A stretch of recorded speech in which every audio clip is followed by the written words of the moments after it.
Welcome back, everyone, to Panther City Partners Podcast. I'm Leann Findley Maxwell. I'm a personal growth and development coach, and I'm so excited to be here with you again this week to talk about more stories of transition and change Fort Worth style. Remember, the only constant is change, but you don't have to go it alone. And today, I'm so fortunate to have with me here Faith Franzwa. She is a current college student at Reed College in Portland, Oregon, and she's here to talk about some of her life transitions. So welcome, Faith. Thank you. Thank you. Thanks so much for being here with me today. Yeah. I go to Reed College.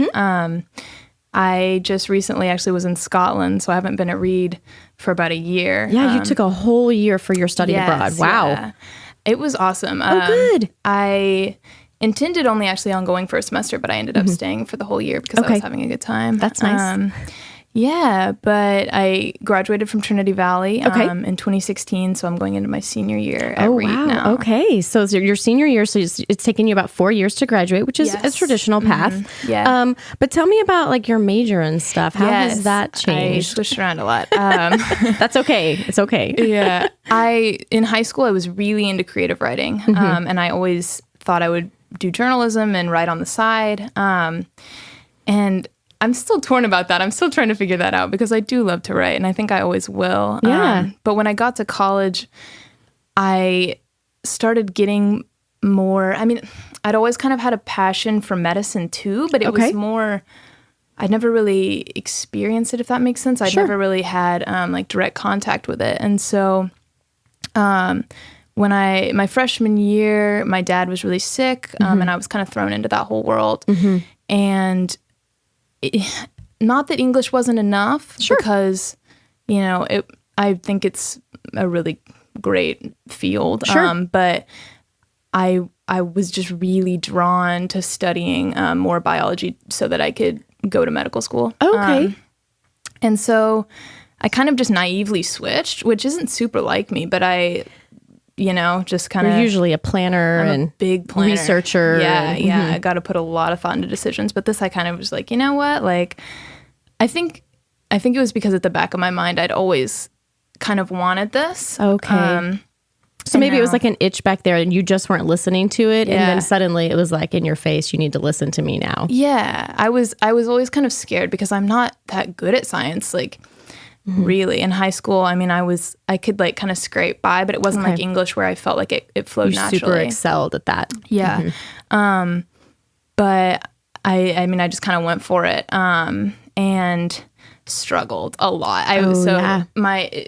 My freshman year, I switched majors, but I was still taking like English major classes, which was like the nice, easy period where I was like technically a neuroscience major, but I was, not taking classes that were super difficult for me.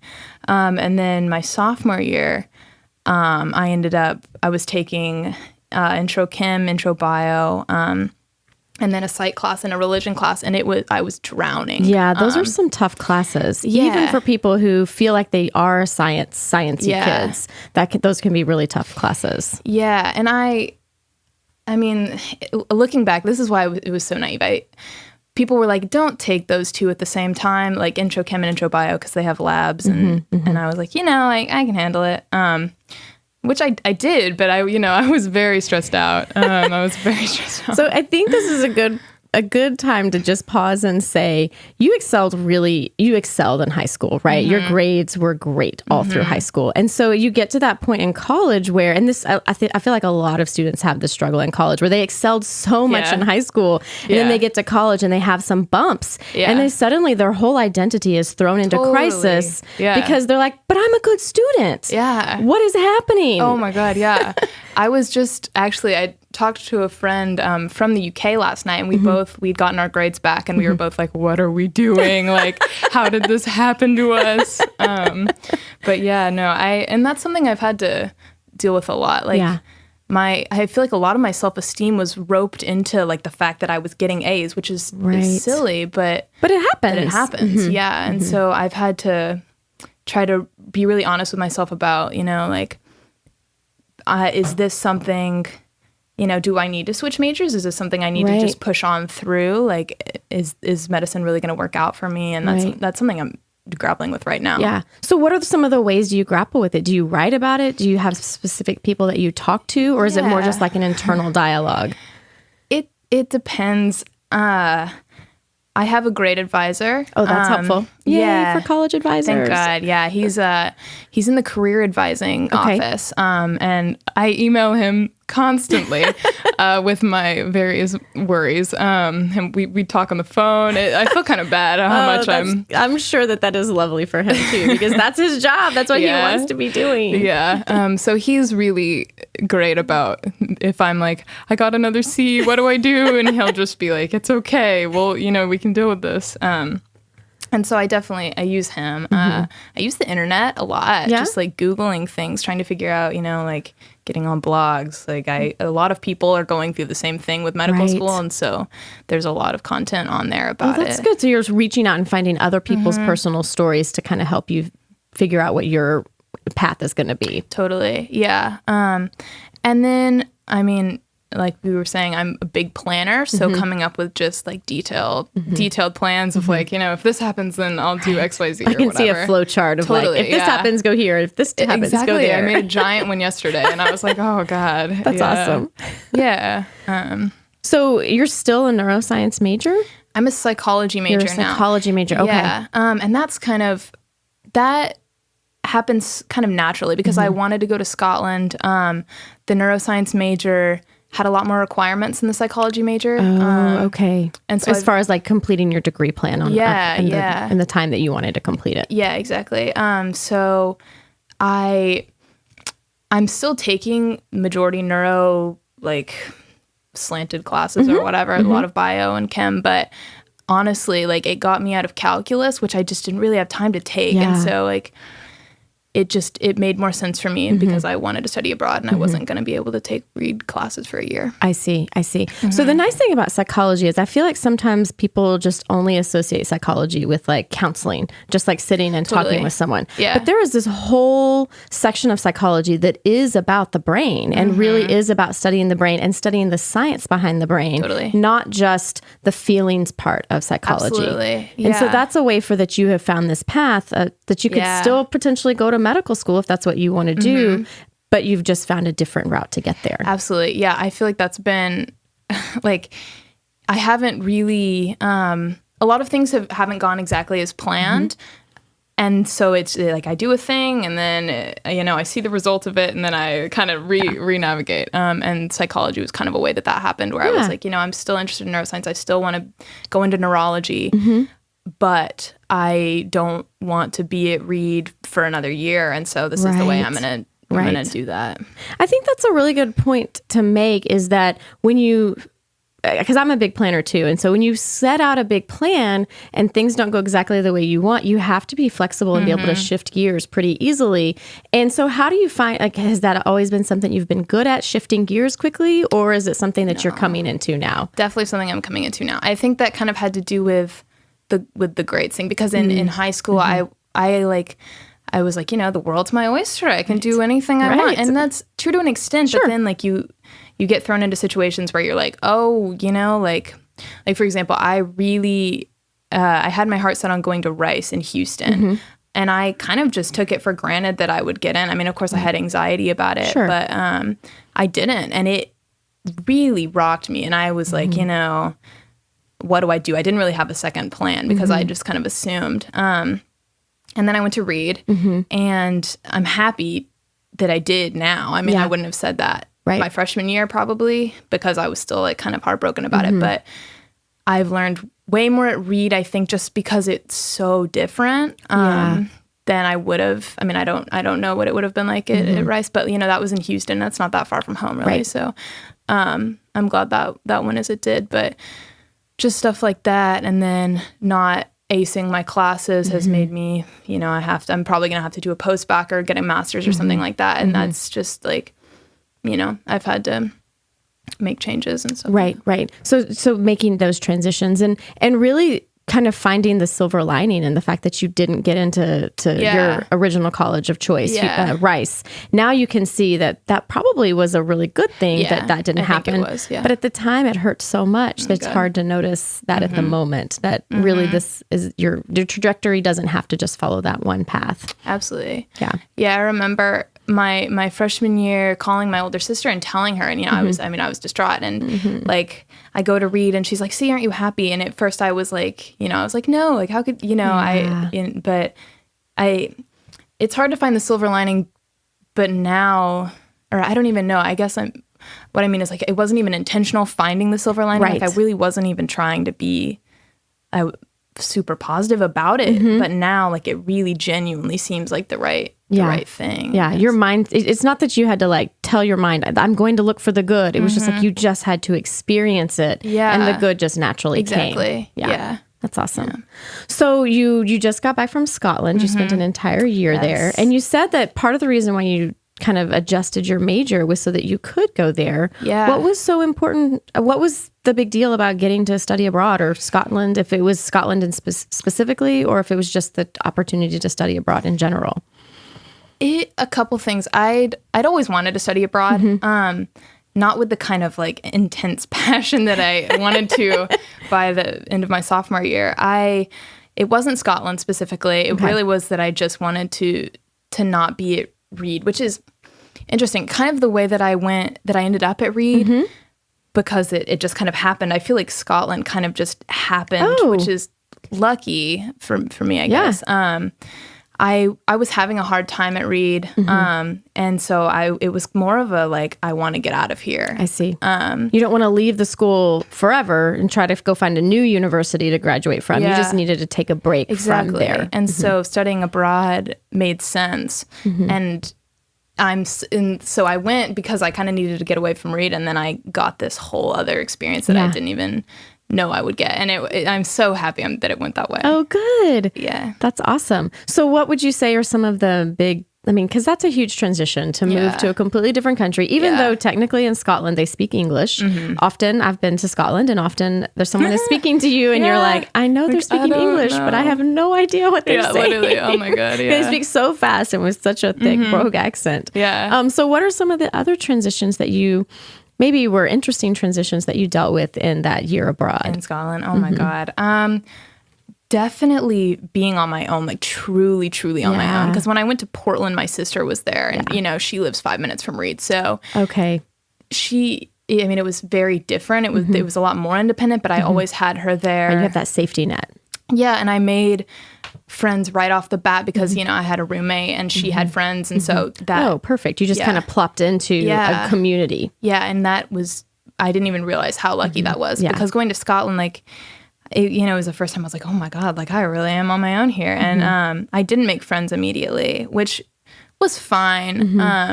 But it was harder. I didn't realize how lucky I'd been at Reed, like I said. And so that was kind of a transition, feeling like, oh, like I have all these friends back home, but like here I am again trying to meet people. And I talked about that with one of my other guests. She and her family moved to Germany, and she was saying how it can be really difficult in your 30s to just go to a new city and try to make friends. Yeah. And so even though you had classes with people, it's still really difficult in your 20s to go to a completely new city. And how do I make friends here? Yeah, right. And I think like being a junior, especially, most of my friends ended up being first years just because that was the new people. Those were the people who were looking for friends. That makes sense. Yeah. And so like two of my closest friends over there are freshmen, or well, they're sophomores now. And it's kind of weird to think like, they seem they're so in a different old. place, but at that moment, y'all were in the same place. Exactly. So yeah, that was interesting, trying to make friends. And then also the university was just really different. I think that I'd heard so much from people that, like when you study abroad, the classes will be easy and it's a breeze compared to Reed, whatever. But I was struggling at the University of Edinburgh just because it was, I was sitting in lectures with 400 people. The professors didn't have time to talk to us individually as much. And Reed is a much smaller college where you get a more like an individual experience. Yeah, Reed's like 1,000. Oh, wow. Yeah, and so that was it's weird at Reed. I've been emailing people in the last couple of days about like getting my requirements finished, and everyone replies immediately, and they CC people, and it's just so handy. Like talking to people at the university level, they're all over helping and being available. And then at Edinburgh, I would have to email over and over, go to the office, like beg them to let me get into psychology classes, and I was like, I gotta take these to graduate, and they just like don't have as much room to.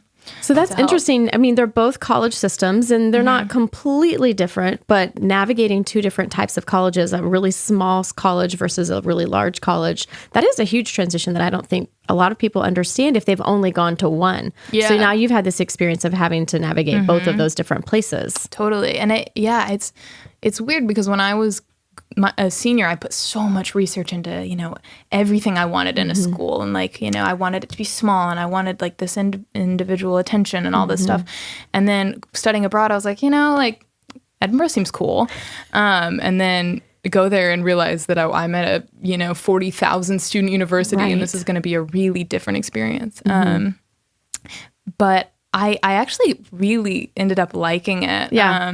The big university feel, because I think at Reed, it's so I mean, and this is, I guess, more on the social end of things, but like I know everybody in my grade and I know all the psych majors. And so like you're in classes with the same people over and over again. And so like the drama of it is there, which didn't really happen at Edinburgh. I could easily go days without seeing anyone I knew if I wanted to. And that was kind of cool. I felt a lot less pressure to try, if that makes sense. To fit into this certain box that was the expectation when you're at Reed. And I learned how to be alone a lot more in Edinburgh, which like I kind of hated to be alone in high school, and then even at Reed, and now like I'm already kind of craving that alone time that I had there. That's so cool that I mean, it's not that your personality changed, but you just found these different pieces of yourself that maybe you weren't able to find at these places that were smaller and more intimate. You needed to go someplace that was a little more anonymous. Totally. So that you could really spend some time with yourself. Absolutely. Yeah. That's interesting. Yeah, it was. And like I was saying, at first, not knowing anybody, it was really hard. Of course. I was calling my family and being like, oh, you know, I'm lonely and whatever. But then when I made friends, and so I had like a support system, and then I was, you know, I was kind of figuring out what I liked to do outside of the people I was hanging out with, which I'd never really had before. So I like that, and I'm definitely going to use that when I'm at Reed and try to have like my own alone time and prioritize what I want to do. That's great. It's nice. You talked about before you really found friends there in Edinburgh that you do have a really strong family network that you can depend on. You can call home and talk to your parents and your sisters, and you still have those connections. I'm sure you have some friends from high school that you can still reach out to, cousin. Totally. So it's nice that you are able to depend on that. But then once you feel more confident in making friends and creating your own social network over in Edinburgh, you were able to, not that you just completely shut those people out, but that you were able to depend on them a little less emotionally, maybe. Yeah, no, definitely. I think it happened to my best friend at Reed too, my roommate freshman year, because it was honestly one of the hardest things about leaving was I knew that she would be at Reed, and not that she needs me by any means, but, you know, we were best friends. And so I felt bad leaving. And then I felt especially bad extending to a whole year because she'd been expecting me to come back.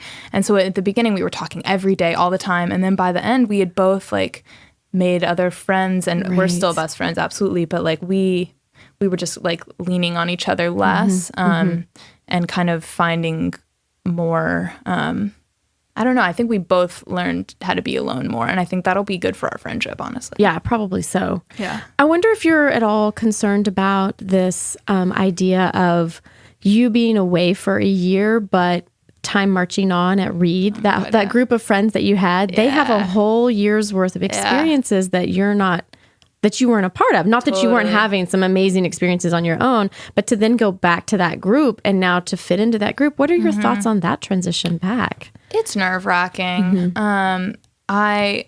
Because I made these friends, and now I don't get to spend time with them, but the Reed people are. I'm lucky enough to have two really good friends that I know are going to try to make me feel like comfortable. That's awesome. In the time I missed. Yeah. And so I hope that that'll be okay. But I do kind of anticipate that there'll be some times when my friends go off and I'm probably alone, and that'll be hard. But I think being a senior, it'll be a little easier just because, you know, it's all so temporary. It feels temporary now. Right. And like I said, like being alone isn't as bad anymore. So I can, you know, I can find stuff I like to do on my own. Your comment about the senior year feeling so temporary, it's so interesting to me how when students go off to college that first year, especially that very initial semester, and they feel like college is going to last forever and that this is such a long time of their lives. And then here you are going into your senior year and you're suddenly struck with this idea of like, oh, it's going to be over in a year. Yeah. And college is really not that long. I mean, for some people, it's longer. Yeah, it's true. Lucky. Yeah. But for some of us, it's over really quickly. So what are your thoughts about now as you start to think about the transition to after college? Or how are you feeling about that? Or is that something you're not ready to start talking about? I'm honestly excited about it. My friend and I were just talking about how we kind of feel like we've already graduated college because our minds are just so in the future. I've got a lot of different plans. I'm kind of trying to pick which one. It's hard because I don't know. Like, of course, you don't know what you can't see the future, happen, sure. right? So I'm trying to figure out my priorities right now. If I really want to make traveling more a priority because I fell in love with traveling when I was in Scotland. If I want to make med school a priority and just like focus on my GPA and focus on the MCAT, or you know, if I want to even make writing a priority again, where I'd maybe take a gap year, which is scary because I don't want to be in med school when I'm 28 and graduate when I'm 40, but I don't even know if that would be such a bad thing. I mean, you're a different student when you're older. Right. Yeah. And so, there's just so many. And I feel lucky, I guess, in the sense that some people don't know what they're going to do. Right. And I have lots of things that I want to do. And so I guess that feels good for me. I know that's not for everyone. I mean, you are lucky that you get to have choices and you have options. Yeah. So I'm thinking about, you know, when you talked about going to college, you talked about how all the research and the planning and finding just the right fit that you did. And then when you talked about changing your major, you just kind of on a whim did it. Yeah. And so here you are at another juncture where you get to start making some choices. Yeah. So what kind of strategies are you using now? Are you using the planning or are you using just the whim, or is it a combination of both at this point, do you think? It's a combination of both, I think, but probably more planning. I think what happens to me is when I feel a lot of anxiety about something, I start really planning. Yeah. And I think the switching my major so like rashly, I think was just kind of me feeling like I was such a great student that, you know, I could handle it, which I mean, I have kind of, but now I understand a little more that no, you know, like there are going to be some big roadblocks. And so I'm trying to give myself room for that, figure out, you know, how am I going to excel most in my classes? And that's the kind of stuff I'm trying to plan now. And less about, you know, like which med school is the coolest. Which I guess is also just a product of like med school versus like they're two different experiences. But yeah, I guess more planning, more on the planning end.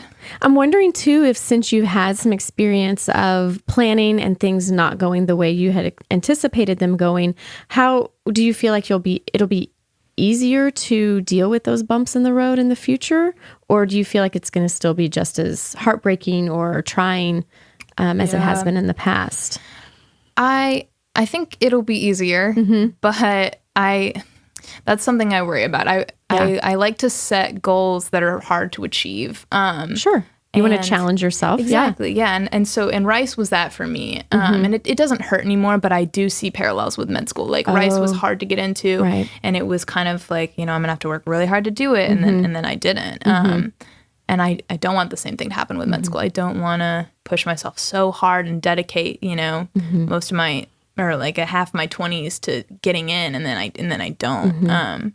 To that one specific school that you have in mind. Yeah, or just like med school in general, really. And that's kind of something that I don't really know. I don't know if it'll work out. I don't know if I want it because it's just some goal that I've set for myself, or if it's really like, I feel like I want to be a doctor, but then part of me worries that it's just kind of like this rice effect again, where it's something I don't know if I can achieve, and I feel like I need to prove to myself that I can. So that's something I'm thinking about a lot. Yeah, I mean, I think that's good to talk about the fact that you do recognize that this could be something similar, like you just said, the rice effect. But you're recognizing this in a way that's, I mean, you didn't realize that at the time when you had the whole rice thing. You didn't understand that you had set yourself up for this specific goal, and then you ultimately weren't able to achieve it in the way that you wanted to. So I'm just thinking now that, how do you think that changes like the way that you approach this problem? Do you, I mean, we already talked that you still plan, but you plan maybe in a little bit of a different way, with that in the mind, with that in the back of your mind of like, okay, this is my plan, but I'm going to have to be ready for the curveballs. Totally. Yeah. I definitely have plan Bs now, plan Bs that I would be happy with. Okay. And I've accepted the fact that it's not going to be perfect. I mean, God, I used to be such a perfectionist, and I still am, but I guess like perfect seems a lot different. Like if I have to do a postbac, like I was saying, get a master's, take classes over again, that's okay. That genuinely does seem okay now. Whereas before, I think I would have hated that, because it, I wanted it to go smoothly the first time. And so now, if I don't get into med school, I can still be in the medical field. I could work on an ambulance. I could be a physician's assistant. And those options seem cool to me. Like I would be happy to be doing that. And writing, like I said, not that would ever be a fallback, because I love it, but I know that I always kind of have that in my arsenal. Right. That's another path. Yeah. And I think too, like, there will come a point that I would be okay to quit this dream, if that makes sense. Whereas with rice, it kind of was like, I will not quit until I get there, until it literally was not an option anymore. And with med school, I don't think that I would drive myself like into the ground trying to get there. Right. If I got too stressed, if I just wasn't doing well in my classes, I think I would accept, like this really isn't for me. Like this is a sign that if I can't get into med school, then that's a sign that I shouldn't, That takes a lot of growth. I mean, that tells me that you've had a lot of growth over those last few years of college, because it does take a lot to get to a point to say, hey, maybe this goal that I've been spinning my wheels towards, it takes a lot to be able to step back and say, this isn't the right goal for anymore. Yeah. Yeah. I think like I've always kind of been one track mind. And I work hard now to see how, the things that I've done, they're not wasted just because if I fail at this goal, taking intro chem, like I didn't like it. And even if I don't go into medicine, it wasn't a waste. I can use that other places. I could go into psychology. I could like go into counseling, like we were talking about. I can do other things. And it made me think in a way that I hadn't before, focusing so hard on science. And so I try to like remember that when I feel kind of like when I have these doubts and like, I've wasted so much time being stressed out.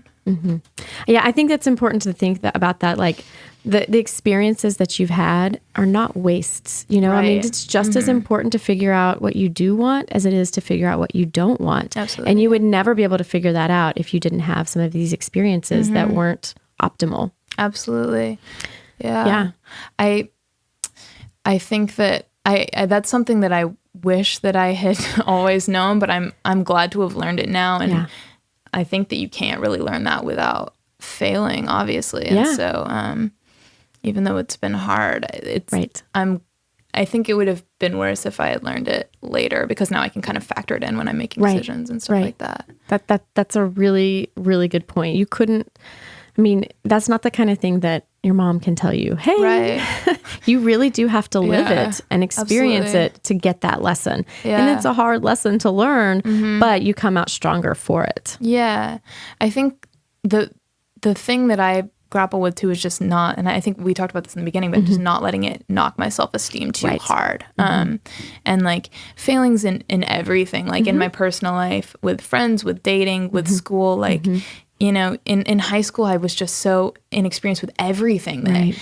you kind of think like, you know, that nothing ever bad could happen, because nothing bad really ever has. Right. And then when bad things happen, I at least kind of realize like, oh, I'm not immune to all these things. Right. And, but it's not all going to be bad. There's going Right. to be give and takes and stuff. And you're going to learn how to overcome those so that when you Exactly. run into those same kind of bumps or different bumps, you'll be able to navigate Yeah. those too. It won't hurt as much. That's kind of thinking about going back to read. I've been talking to my sister a lot about, you know, I'm nervous to go back to read because I was having a hard time there my sophomore year, and she just reminds me a lot like it'll be different. You've grown so much that it will be different this time. You'll be able to handle it more. Because you're different. At this Absolutely. point. Yeah. Yeah.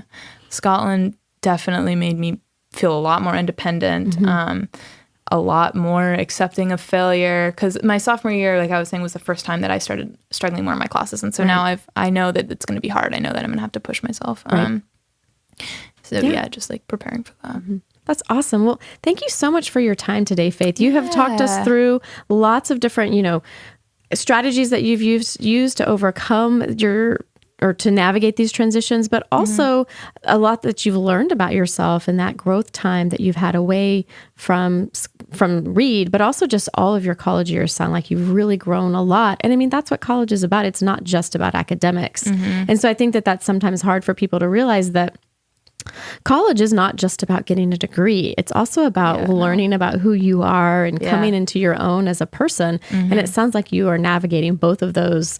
And it may not always feel like it, but it does sound to me like you're navigating them beautifully because they are messy. They are messy, but that's what it's supposed to be. Yeah. Yeah. So thanks so much for your time you. today. I really appreciate your stories that you've taken the time to share with us. Again, to my listeners, I want to say thank you so much for listening, for sharing in these stories of transition and change, Fort Worth style. Please remember to follow us on Apple Podcasts or Spotify or Beyond Pod or wherever you get your podcasts. Download, listen, rate, and share. Thank you so much. Remember, the only constant is change, but you don't have to go it alone. See you next time.